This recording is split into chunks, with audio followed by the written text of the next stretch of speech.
నమస్కారం ఘంటారామానికి స్వాగతం. ముందుగా ప్రధానాంశాలు. వైకాపాకు వరుసగా వలసల దెబ్బ.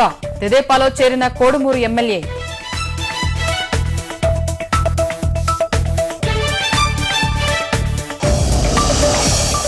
కాసేపట్లో రాష్ట్ర మంత్రివర్గ సమావేశం. ఉచిత ఇసుక రాష్ట్ర బడ్జెట్పై కీలక చర్చ.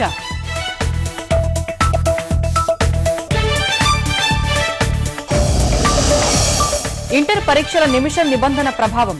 పరీక్ష రాయలేకపోయిన కర్నూలు విద్యార్థి.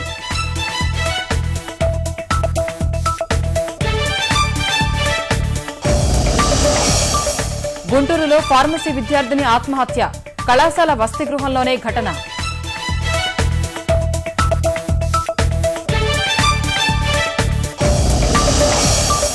పరుగులు పెడుతున్న స్టాక్ మార్కెట్. ప్రారంభంలోనే 400 పాయింట్లు పెరిగిన సెన్సెక్స్.